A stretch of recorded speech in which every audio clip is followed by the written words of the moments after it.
नमस्कार। हम लोग कल प्रकाश के बारे में पढ़े थे और हम लोग ये कल जानने का कोशिश किए थे कि प्रकाश क्या होता है।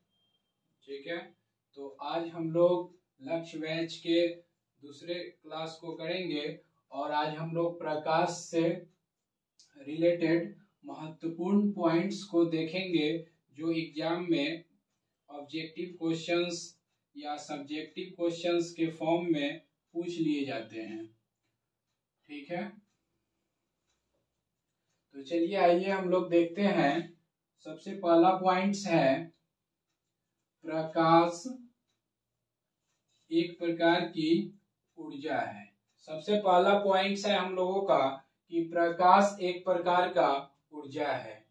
तो यहाँ पे प्रकाश के बारे में तो हम लोग कल जान चुके थे कि प्रकाश क्या होती है और हम लोगों के दैनिक जीवन में प्रकाश का क्या महत्वपूर्ण योगदान है।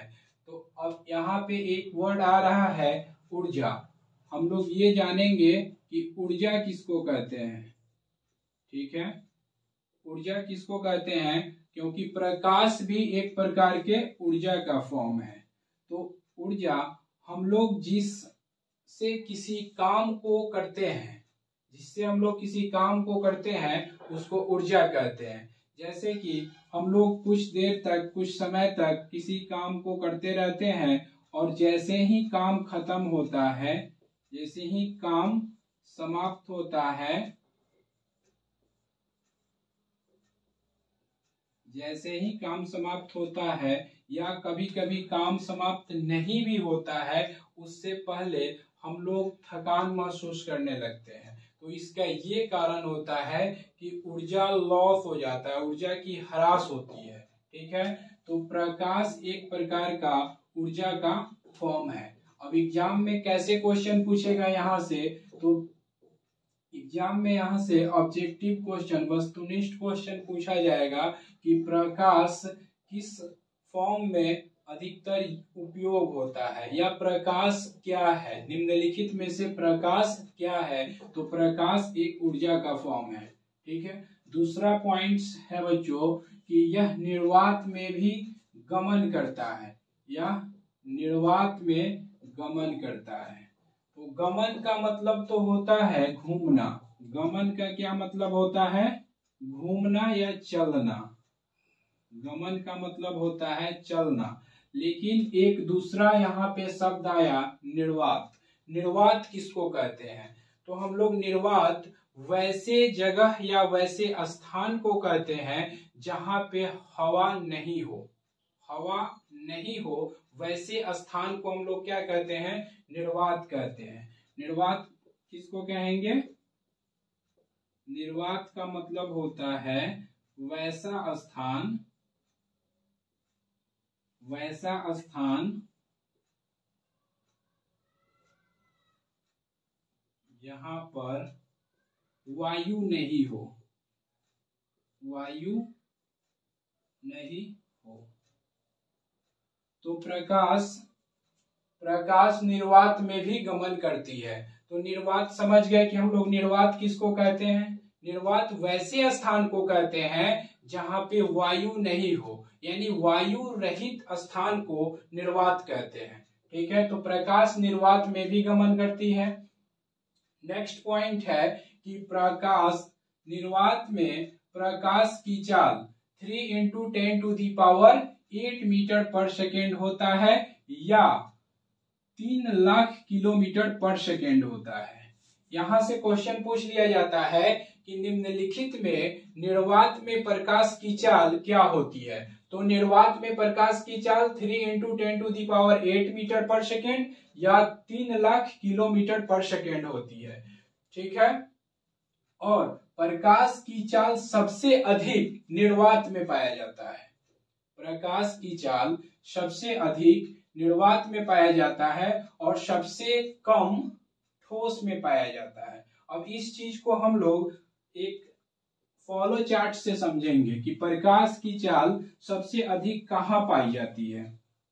ठीक है, तो प्रकाश की चाल सबसे अधिक निर्वात में पाई जाती है, निर्वात में पाई जाती है। उसके बाद गैस में पाई जाती है, ठीक है। उसके बाद ठोस में पाई जाती है। अब बताइए कि इस चीज को देखने से आप लोग क्या समझ रहे हैं या क्या समझ सकते हैं। प्रकाश की चाल सबसे अधिक निर्वात में पाई जाती है, और उसके बाद गैस में पाई जाती है, और सबसे कम ठोस में पाई जाती है। सबसे कम ठोस अवस्था में पाई जाती है। प्रकाश की चाल सबसे अधिक निर्वात में पाई जाती है, और प्रकाश की चाल सबसे कम ठोस अवस्था में पाई जाती है। तो यहाँ से दो क्वेश्चंस पूछ लिया जाता है कि बताओ प्रकाश की चाल किस अवस्था में या किस में सबसे अधिक पाई जाती है। तो प्रकाश की चाल सबसे अधिक निर्वात में पाई जाती है, और प्रकाश की चाल सबसे कम किस माध्यम में पाई जाती है। तो प्रकाश की चाल सबसे कम ठोस माध्यम में पाई जाती है, ठीक है। नेक्स्ट है कि प्रकाश के पथ में 19वीं शताब्दी के अंत में प्रकाश के पथ में एक छोटा सा वस्तु डाला गया, जिससे क्या घटनाक्रम देखने को मिला कि प्रकाश का जो पथ था, प्रकाश का जो ओरिजिनल पथ था, पथ कहने का मतलब रास्ता, वो विचलित हो गया। क्या हो गया? विचलित हो गया। 19वीं शताब्दी के अंत में या 19वीं शताब्दी में प्रकाश के पथ में एक छोटी सी वस्तु डाला गया, जिसके कारण प्रकाश सीधे चलने के बजाय अपने पथ से विचलित हो गया। सीधे चलने की बजाय अपने पथ से विचलित हो गया।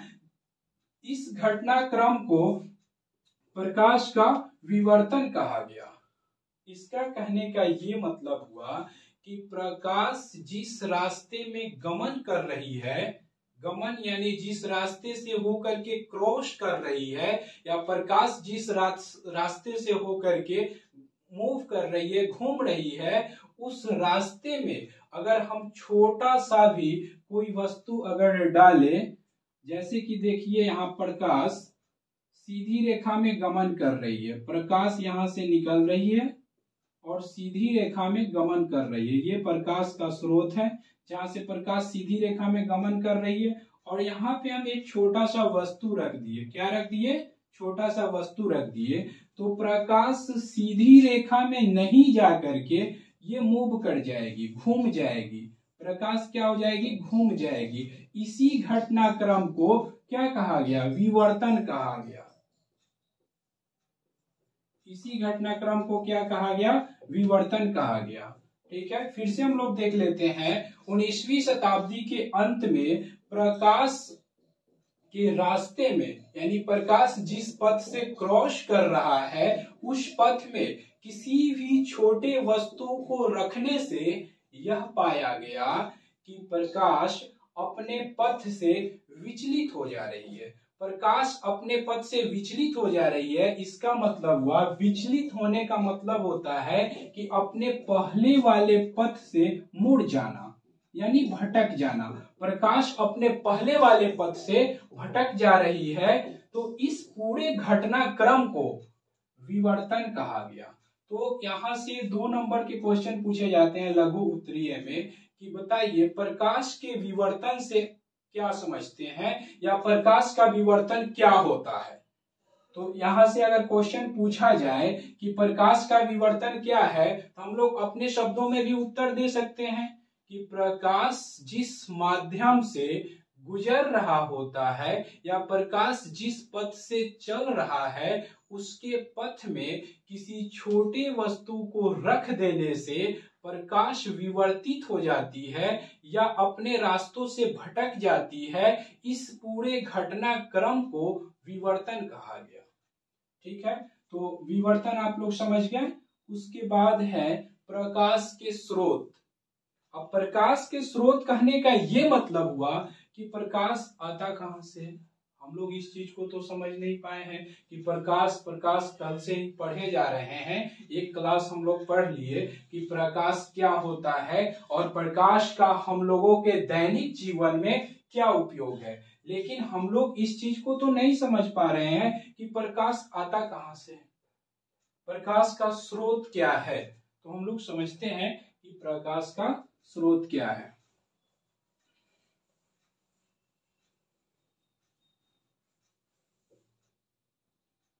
क्या क्वेश्चन है यहाँ पे कि प्रकाश का स्रोत किसे कहते हैं? प्रकाश का स्रोत किसे कहते हैं? तो प्रकाश जहां से उत्सर्जित होती है उसे हम लोग प्रकाश के स्रोत कहते हैं। अब उत्सर्जित होने का क्या मतलब हुआ? तो जहां से प्रकाश प्रारंभ होती है चलना या जहां से प्रकाश उत्पन्न होती है उसे हम लोग प्रकाश के स्रोत कहते हैं। ठीक है, तो वह वस्तु जहां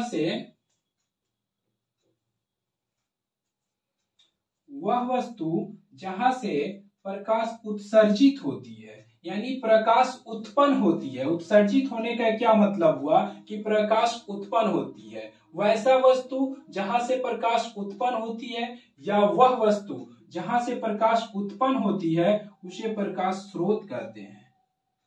अब इसका क्या एग्जाम्पल हो सकता है? जैसे जलता हुआ विद्युत बल्ब प्रकाश उत्सर्जित करती है। जैसे ही उसमें इलेक्ट्रिसिटी का फ्लो होता है उसके अराउंड से यानी विद्युत बल्ब के चारों तरफ से प्रकाश उत्सर्जित होना यानी प्रकाश निकलना प्रारंभ हो जाता है। तो हम लोग कह सकते हैं कि प्रकाश का एक स्रोत जलता हुआ विद्युत बल्ब भी है।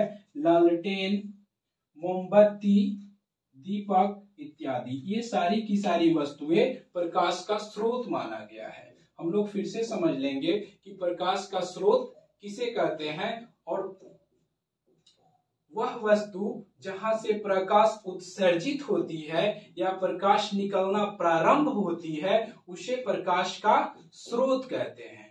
तो आप लोग इसको लिख लेंगे नोट्स में कि प्रकाश का स्रोत किसे कहते हैं। ये क्वेश्चन बार बार एग्जाम में पूछा जाता है, बोर्ड एग्जाम में 2 नंबर में लघु उत्तरीय में, कि प्रकाश का स्रोत किसे कहते हैं। तो इसको अपने शब्दों में भी लिख सकते हैं। अगर अपने शब्दों में नहीं लिख सकते हैं तो ये हूबहू लिख दीजिए और इसका 2, 4, 5 एग्जाम्पल्स लिख दीजिए। ठीक है, तो आशा करते हैं कि ये बात आप लोगों को समझ में आई होगी। आज प्रकाश का ये दूसरा क्लास है। फिर हम लोग नेक्स्ट क्लास में जो प्रकाश से रिलेटेड महत्वपूर्ण पॉइंट्स है उसके बारे में डिस्कशन करेंगे। तब तक के लिए इतना आप लोग नोट डाउन कीजिए नोट्स में, और अच्छा लगे तो वीडियो को शेयर जरूर कीजिएगा ताकि और बच्चे इस मुहिम का लाभ उठा सकें।